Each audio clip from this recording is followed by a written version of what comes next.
할렐루야. 우리 예배 나오신 여러분들 사랑하고 축복합니다. 주변에 계신 분들과 환하게 웃으시면서 인사하겠습니다. 아무 말이라도 좋습니다. 함께 인사하겠습니다.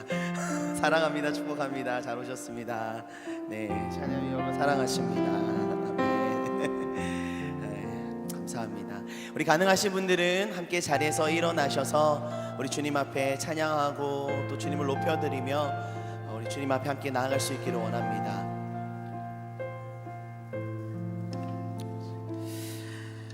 시편 96편 1절로 2절까지의 말씀입니다. 새 노래로 여호와께 노래하라. 온 땅이여 여호와께 노래할지어다. 여호와께 노래하여 그의 이름을 송축하며 그의 구원을 날마다 전파할지어다. 우리가 주의 백성으로 부르심을 입은 자들은 늘 새 노래로 여호와를 찬양하며 또 그 주님을 찬양하게 됩니다. 우리 주님은 주의 백성들에게 날마다 새 은혜를 주시고 또 새 일을 행하시는 위대하신 하나님이 바로 우리의 하나님이시기 때문입니다. 이 시간 찬양받기에 합당하신 그 하나님께 새 노래를 부르며 은혜 보좌 앞으로 담대히 나아가는 복된 예배가 될 수 있기를 간절히 기도합니다. 우리 함께 예배를 사모하는 마음을 하나님께 올려드리시면서 우리 잠시 기도하며 함께 나아가십시다. 기도하겠습니다.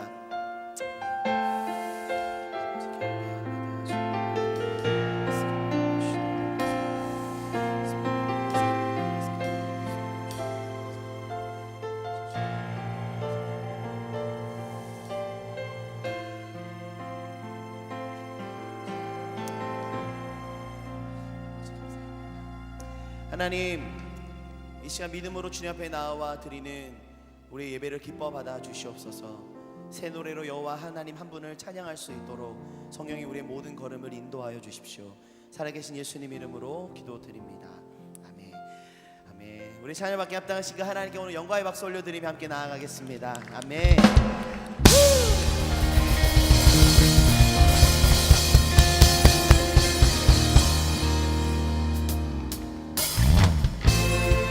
마음을 다하여서 우리 찬양받기 합당하신 그 주님 앞에 함께 나아가십시다.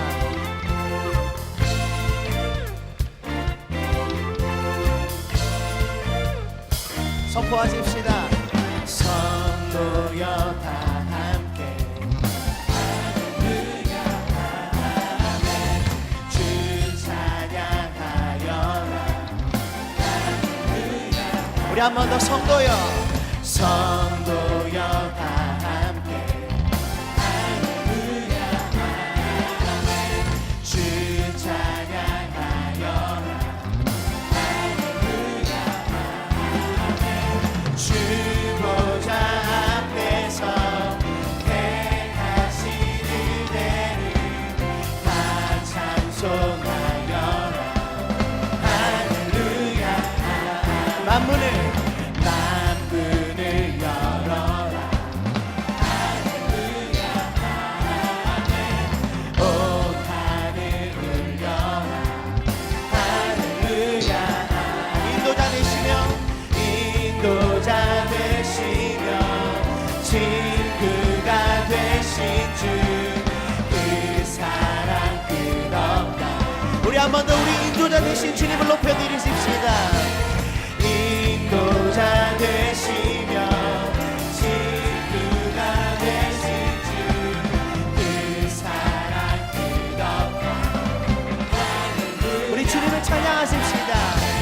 주 찬양하여라 할렐루야 아멘. 찬양은 끝없다 할렐루야. 거룩한 집에서 거룩한 집에서 주는 쫓기며 그 찬송 부르자 할렐루야. 거룩한 집에서 거룩한 집에서 주는 쫓기며 그 찬송 부르자 할렐루야. 할렐루야. 주님을 할렐루야 할렐루야 할렐루야 아멘. 우리 주님을 높여드립니다. 아멘. 외치시면서 하나님의 하시는 놀라운 일들을 선포하며 나아가십시다. 우리 찬양 중에 거하시는 그 하나님 주님을 높여드립니다. 찬양 중에 찬양 중에 문이 들어주니 주를 보내 소망 중에 마음 다해주마 나봐 주님을 볼 때 나에게 힘주시네 주님 안에 모든 두려움 사라져 호산나 호산나 구원의 주 하나님 찬양받으시 호산나 주님을 높여드립니다. 호산나 호산나 내 안에 임하셔서 주님의 뜻 이루소서 주님께 드린 주께 드린 마음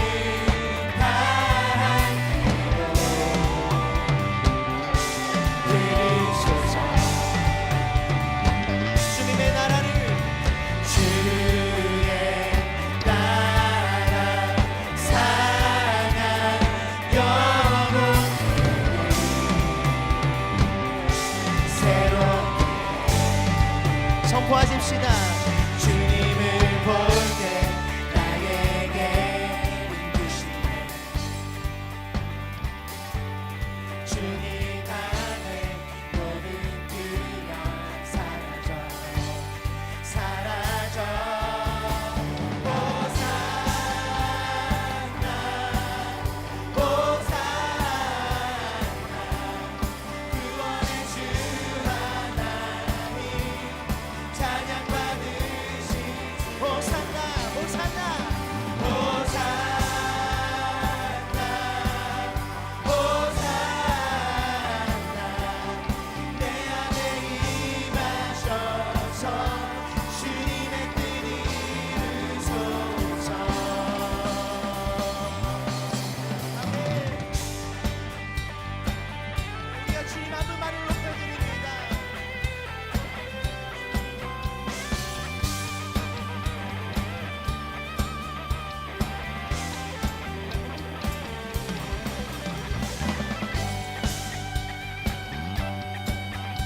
우리 모두 찬양 가운데 주님이 새 일을 행하실 것입니다. 우리 그 주님을 바라보시면서 우리 믿음을 함께 선포하며 나아가십시다. 아멘. 주님을 볼 때 나에게 힘주시네 주님 안에 모든 두려움 사라져 주님을 볼 때에 주님을 볼 때 나에게 힘주시네 주님 안에 모든 두려움 사라져 선포하십시다. 사라져 호산나 호산나 호산나 구원의 주 하나님 찬양받으시 호산나 호산나 호산나 내 안에 임하소서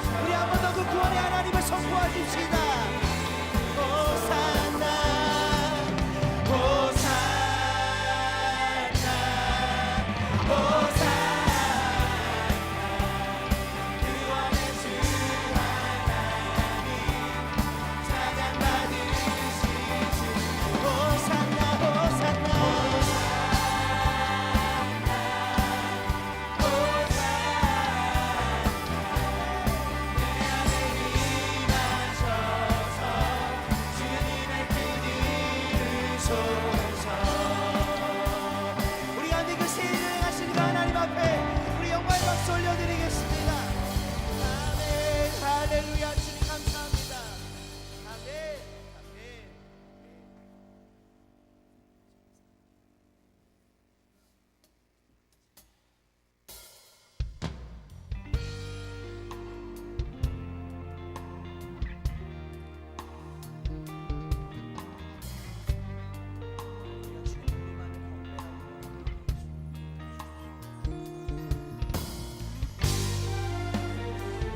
주님 앞에 우리의 모든 마음을 드리며 나아가십시다.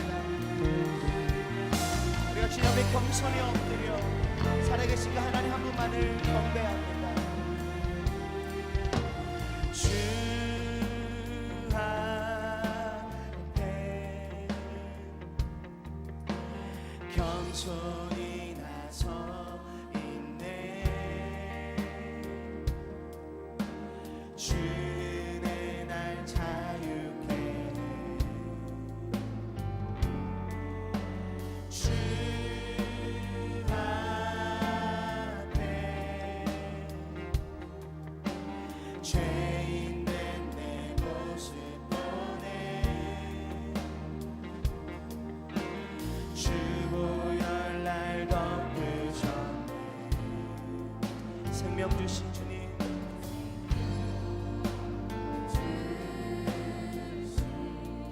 그 놀라운 이세 가장 크신 사랑 주 내게 주셨네. 그 위대하신 주님을 높여드립니다.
우리에게 생명 주신 그 주님 앞에 우리 믿음으로 나아가십시다.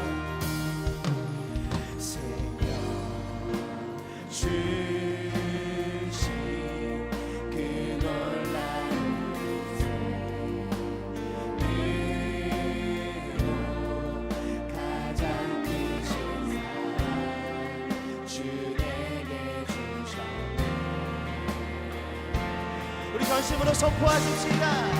위대하신 주님,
주님의 은혜를 구합니다.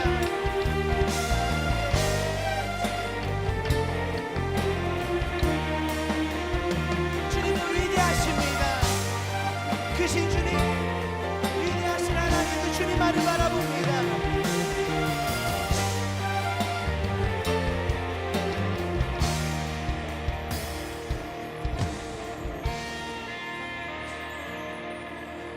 주 앞에 그 사랑이 날 그 사랑 날 겸손케 용서받은 나 용서하네 나 이제는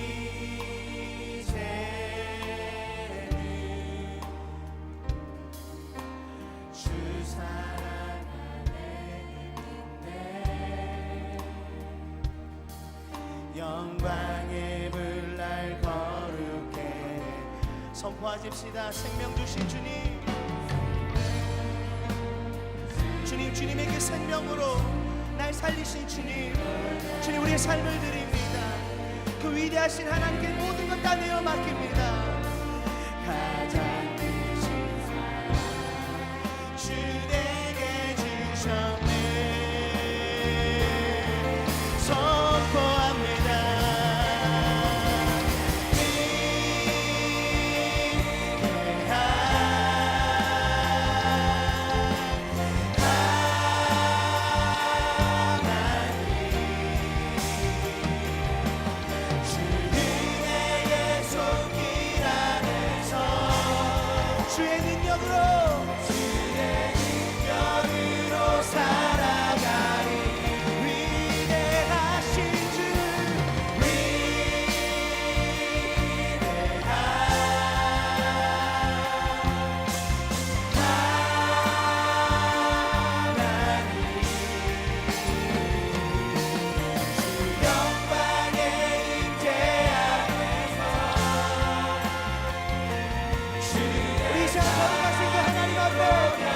주님을 선포하십시다. 위대하신 주님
위대하신 하나님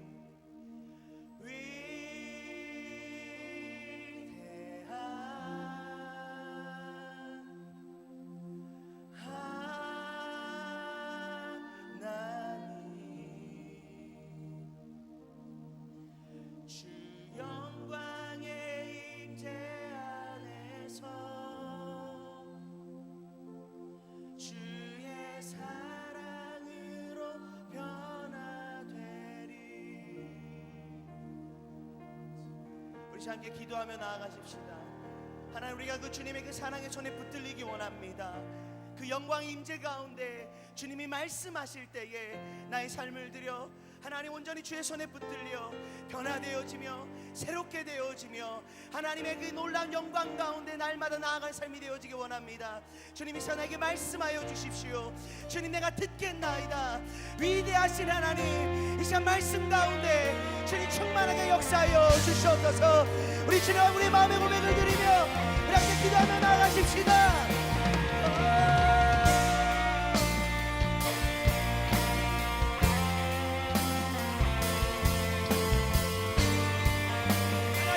하심으로 우리를 덮어주십시오.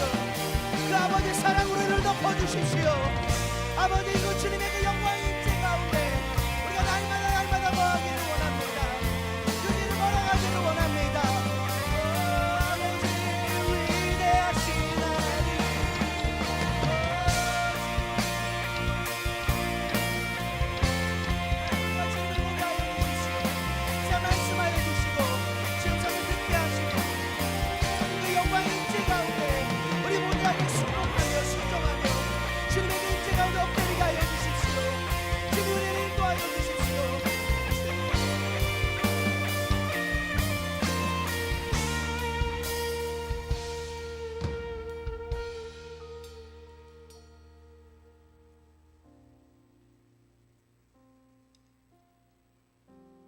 위대하신 하나님, 살아계신 하나님, 우리의 예배를 받아주시옵소서.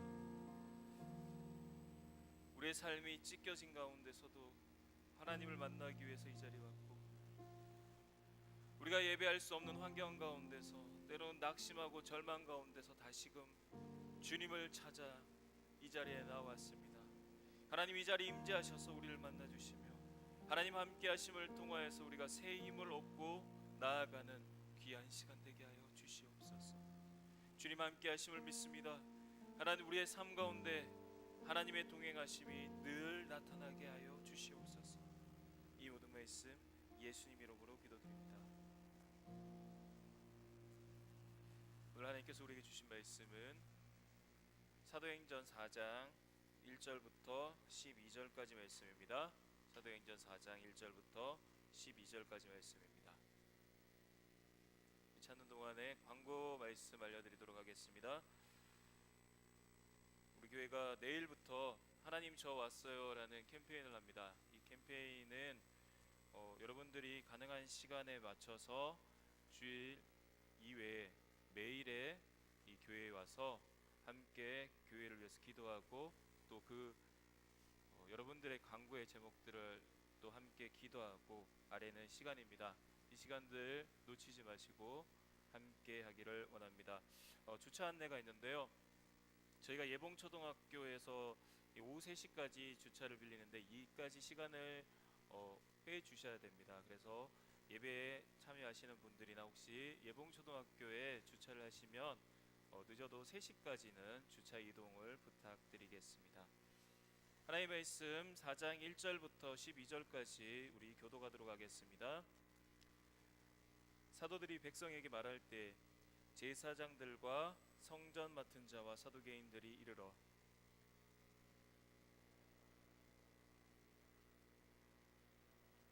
그들을 잡음의 날이 이미 저물었으므로 이튿날까지 가두었으나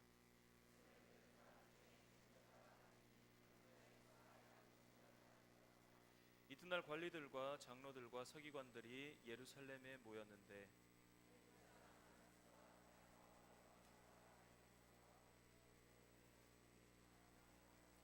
사도들을 가운데 세우고 묻되 너희가 무슨 권세와 누구의 이름으로 이 일을 행하였느냐?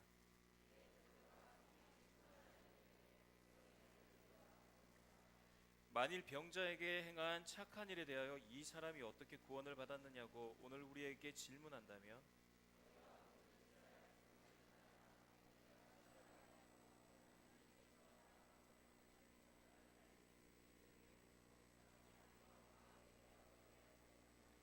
이 예수는 너희 건축자들의 버린 돌로서 집 모퉁이의 머릿돌이 되었느니라.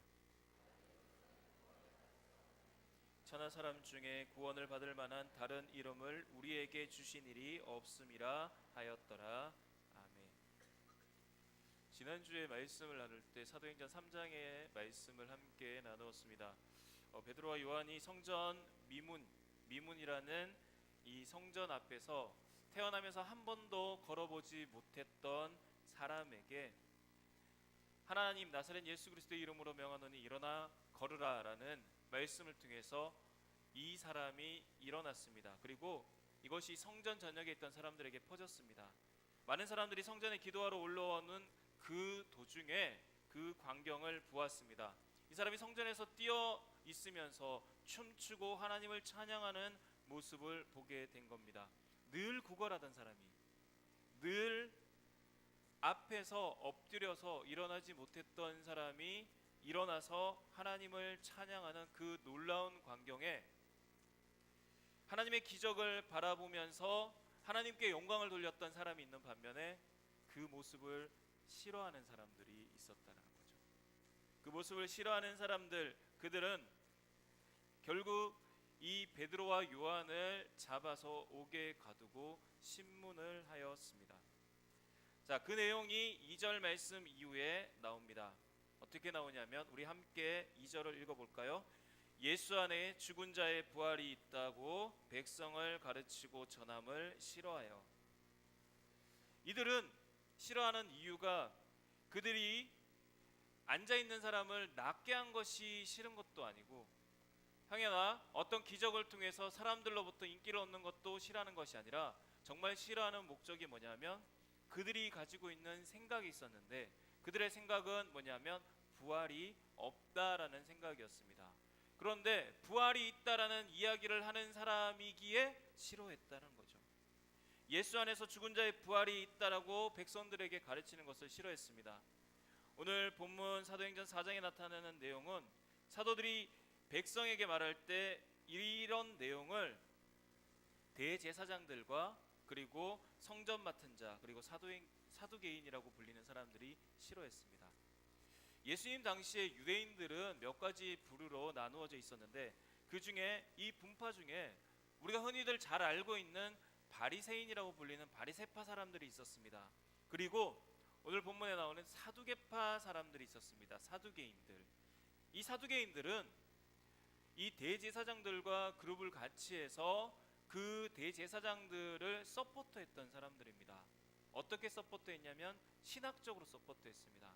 이 사람들이 야 우리 이거 뭐 필요한데 하면 그것을 신학적으로 대변을 해주는 사람들이 사두개인이었습니다. 그리고 아마도 이 세례 요한이 함께 머물렀던 집단이었던 여기 쿰란이라고 불려졌던 그 밑지역의 에세네파라고 불려졌던 사람들도 있었습니다. 이렇게 여러 가지 분파 중에서 특별히 권력을 가지고 있었던 사람들, 권력을 가지고 있었던 집단들은 대제사장들과 사두개인들이었습니다. 이들은 부활을 믿지 않았고 부활을 믿는 것에 대해서 반감을 느꼈던 사람들입니다. 이 대제사장이 당시에 누구였냐면 가야바라는 사람이었는데, 이 가야바의 장인이 안나스라는 사람입니다.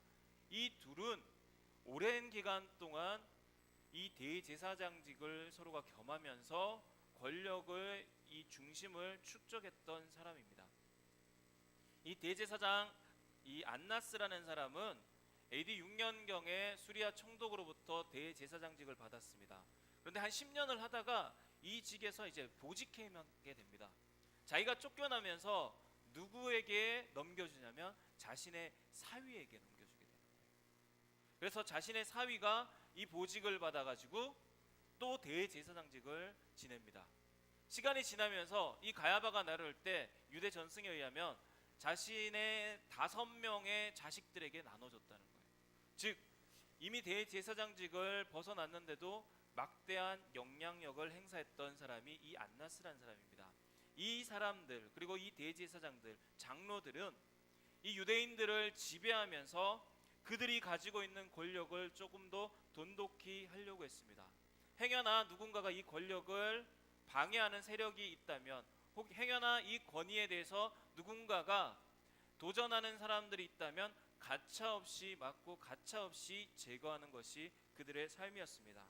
그런데 이제 누군가 불려지는 이 베드로와 요한이라는 사람이 자신들이 누려야 되는 권력, 자신들이 누려야 되는 이 권한에 도전하는 것을 받아들이게 됩니다. 그래서 그들을 잡아다가 신문을 하는데, 이 신문을 하는 내용 가운데 그들이 베드로와 요한에게 이렇게 질문을 합니다. 도대체 너희들은 누구로부터 권한을 받아서 이 일을 행하는가? 도대체 누구로부터 이 권한을 받아서 이 일을 행하는가? 권력에 대해서 무언가를 이양을 해서 그것을 받아서 합리적으로 사용하는 것은 예수님이 굳이 아니어도 얼마든지 사용할 수 있습니다. 이 대제사장들과 사두개인들, 원래는 하나님으로부터 이 권한을 받아서 하나님께 예배를 잘 드리기 위해서 이들을 세웠는데, 시간이 지나면서 하나님이 아니어도 그들은 권력과 권위와 권세를 누릴 수가 있었습니다.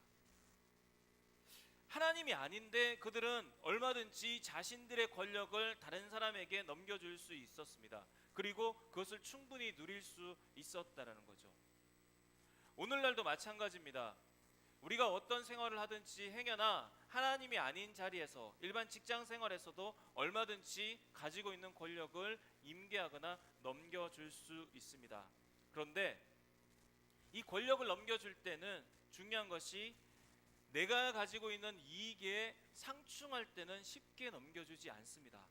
내가 가진 권력을 손해가 볼 때는 잘 넘겨주지 않는다는 거죠. 때로는 이 권력을 빼앗기기 싫어서 사람들은 이것을 지키다 보니 약한 사람들을 누르기도 하고, 때로는 그 조직 자체가 폭력 조직과 같은 그런 모습을 비추기도 합니다.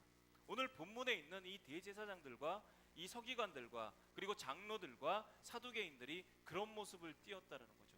자신들이 가지고 있는 이 기득권을 놓치지 않으려는 움직임들, 이 움직임으로 인하여서 새로운 것을, 하나님으로부터 받았던 그 은혜를 나누려는 그 시도를 억누르기 시작한다는 겁니다. 그들은 잘 모르겠지만은 하나님의 나라를 막는 주 세력이 되었다는 겁니다.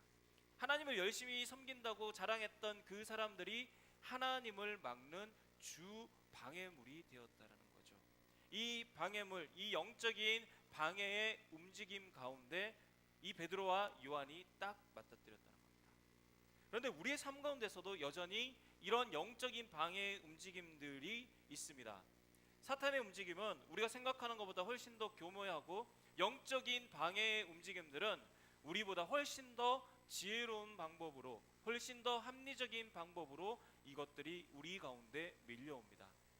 내가 하나님을 잘 섬기고 싶은데 하나님을 잘 섬길 수 있는 환경들이 이 대로와 같이 열려지는 것이 훨씬 더 중요한데, 그것이 아니라 오히려 더 방해를 받는 것 같고, 영적으로 도전받는 것 같고, 때로는 하나님을 믿는 것으로 인해서 내 삶이 더 힘들어지기도 합니다. 지난 금요일 날 우리 청년들과 페투페 시간에 C.S. 루이스에 대한 이야기를 함께 나누었습니다. 이 스크루테이프 편지라는 소설을 C.S. 루이스가 썼는데, 이 소설은 영적인 문제에서 우리가 어떤 도전을 받느냐라는 부분에서 이 소설 중에서 풍자화시키면서 만든 소설입니다. 그곳의 주인공은 누구냐면 스크루테이프라는 이 할아버지 악마입니다. 그리고 이 할아버지 악마가 이제 은퇴할 때가 되었습니다. 이 늙은 악마가 은퇴할 때 자신의 그동안의 사람들을, 내가 어떻게 사람들을 괴롭히고 영적으로 다운시키고 이 사람들이 하나님을 잘 섬기지 못하도록 방해를 하는 이 방해 공작을 어떻게 했는가에 대한 노하우를 그의 조카가 이제 다시 새로 유임을 받아가지고 세상 가운데서 타락을 시켜야 되는데, 그 조카에게 이것을 전수해주는 과정입니다. 근데 이렇게 전수해주는 과정에 책의 내용들을 바라보면은 나름대로 의미가 있는 부분들이 있습니다. 그 한 구절들을 몇 가지를 같이 읽어드리겠습니다. 그러니까 실망감이라는 것은 삶의 모든 부분에서 꿈으로 간직했던 야심을 힘겹게 실천으로 옮길 때 나타나는 표시인 거야 라고 이야기합니다. 무슨 얘기냐? 내가 어느 목표를 다달을 해보면 그 목표 안에 사람은 대부분 공허함을 느낍니다. 하지만 이런 목표가 있어, 하나님 섬기는 것보다 이것을 더 열심히 해서 빨리 그 목표에 도달하고 이제서야 천천히 하나님을 믿어도 돼, 이렇게 이야기할 때 대부분의 사람들은 그 목표를 향해서 달려간다는 거죠. 그래서 주일 성수보다 내가 이루는 목표가 훨씬 더 중요할 때가 있고, 하나님의 말씀을 가까이 하는 것보다 내가 이루어야 되는 그 목표에 먼저 다가서는 게 중요할 때가 있습니다. 그리고 그것을 당연하게 생각하는 것이 사람들의 마음입니다.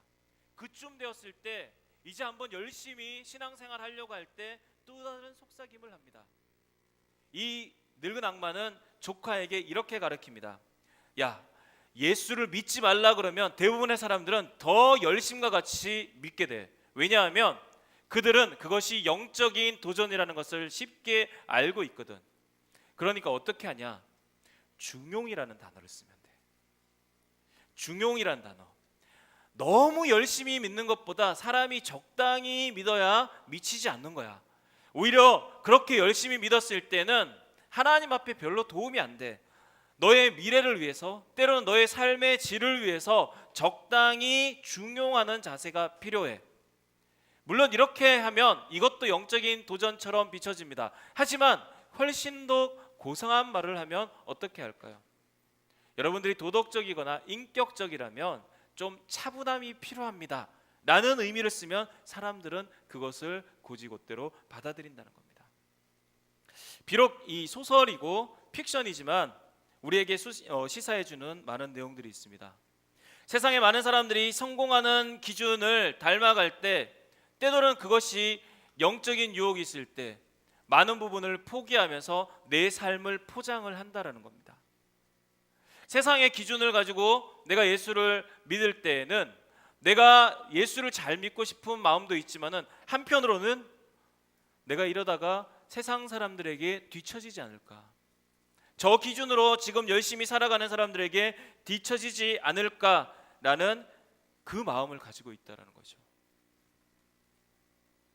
세상에 성공한 사람들의 입장에서는 반대 입장을 보기도 합니다. 우리를 바라보면서 저 사람들은 우리랑 다르게 사는 사람이긴 하지만 도대체 왜 저렇게 사는지를 모르겠네 라는 시선을 보이기도 합니다. 별로 특별하게 가진 것 없으면 더 열심히 살아야지, 별로 잘난 거 없으면 더 열심히 살고 더 노력을 해야지, 지금 한가하게 교회나 나와서 신앙생활이나 감당하고 있는 것이 얼토당토한 일인가. 유대의 지도자들이 베드로와 요한을 바라볼 때도 동일한 마음으로 바라봤습니다. 그 사람들 갈릴리에서 고기 잡던 사람들 아닌가? 그 사람들 글이나 제대로 배웠을까? 율법에 대해서 제대로 알기나 할까? 뭐 특별한 거 없는 그냥 범인들 아닌가?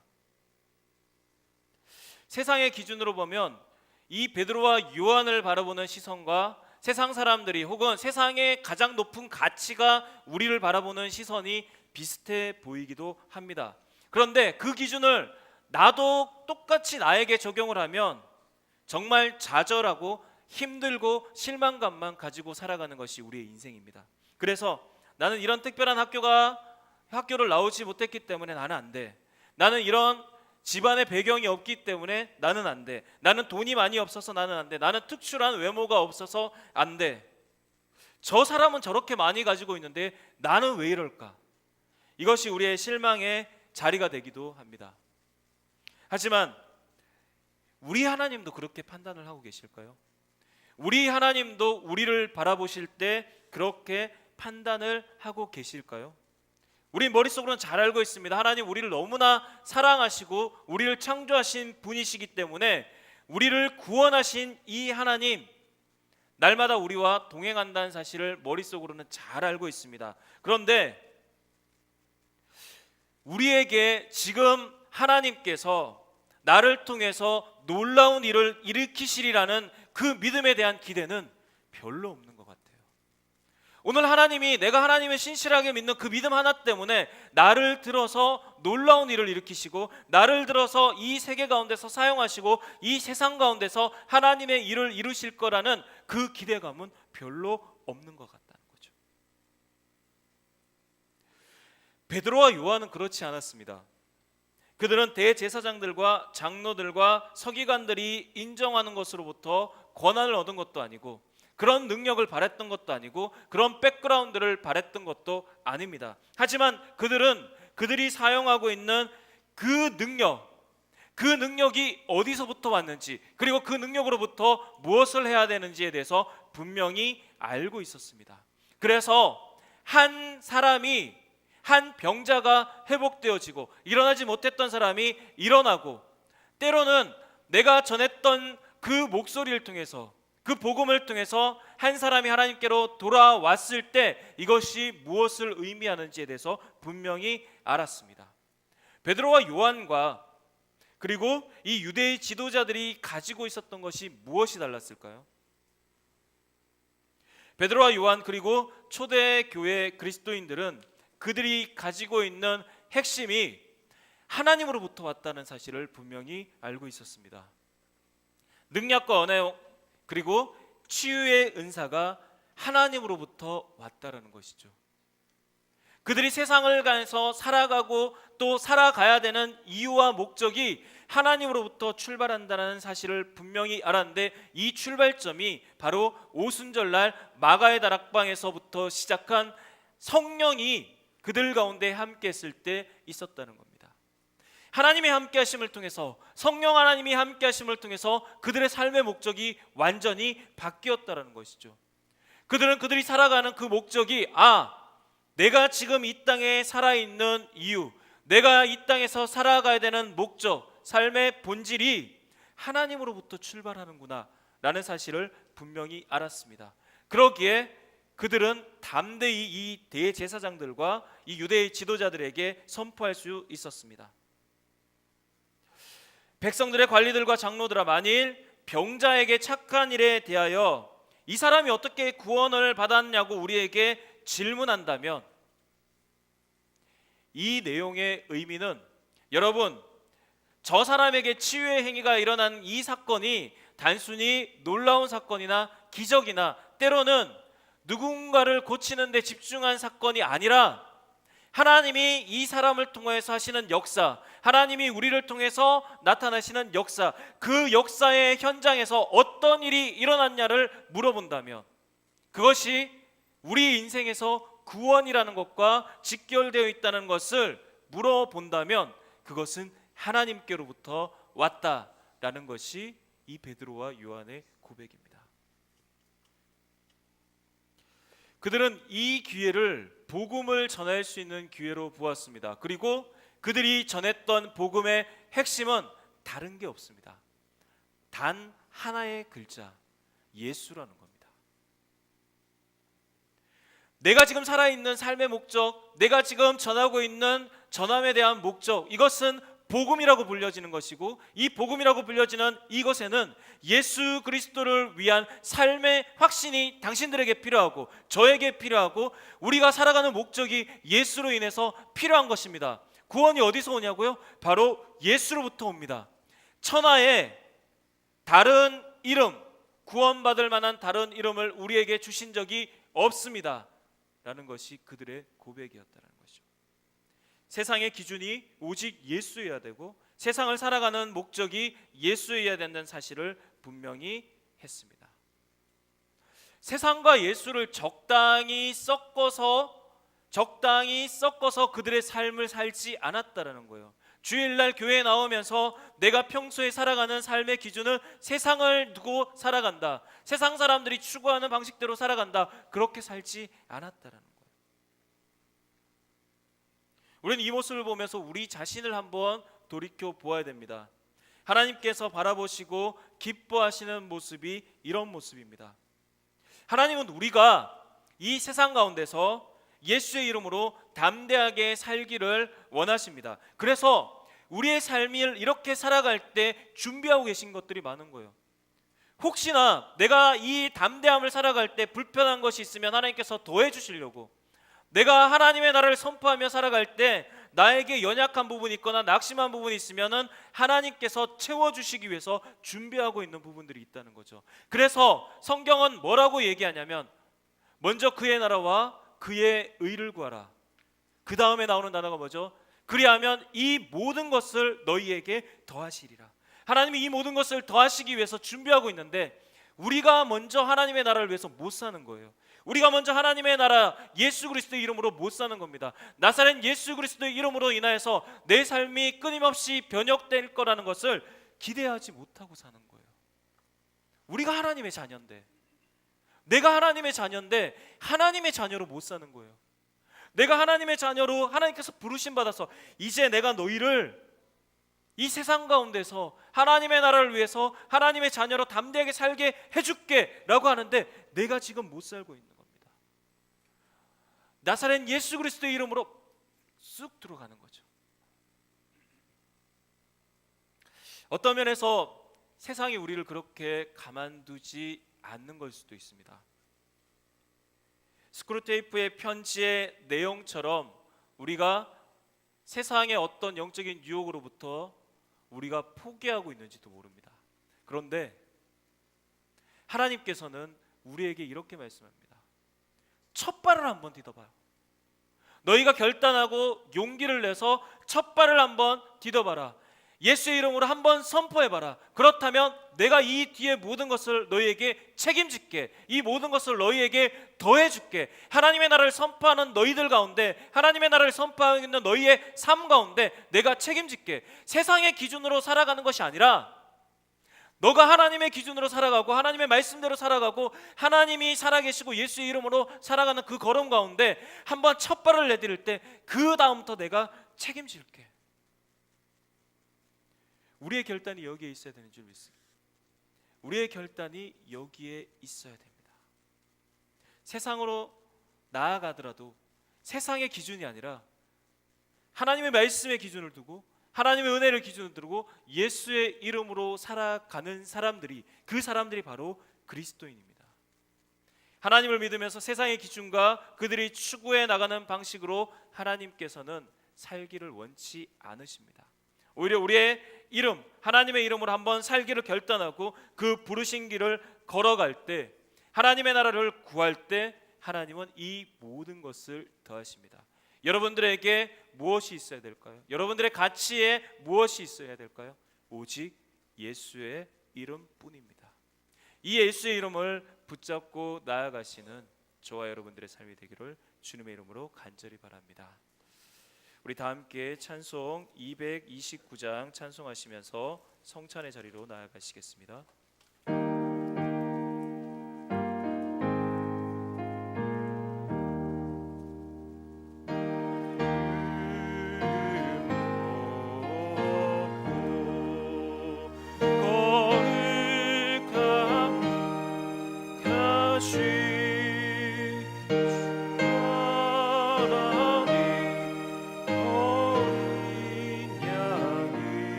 이는 날 위하여, 이는 날 위하여.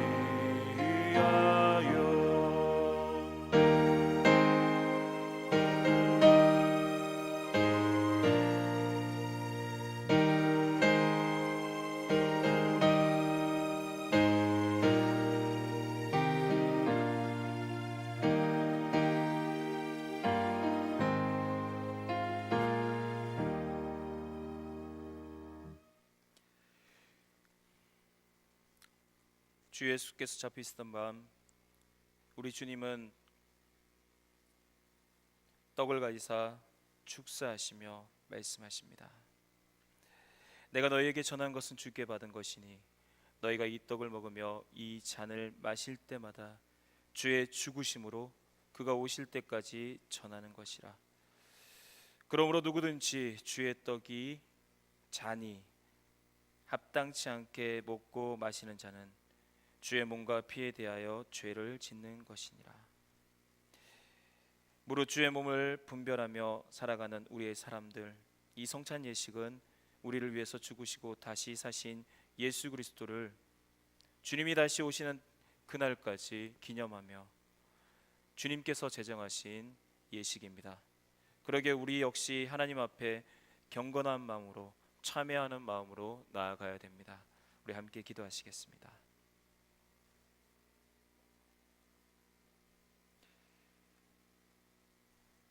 사랑과 은혜의 하나님, 우리를 위해서 성찬을 베푸시고 주의 살과 피로 연합하게 하시니 감사드립니다.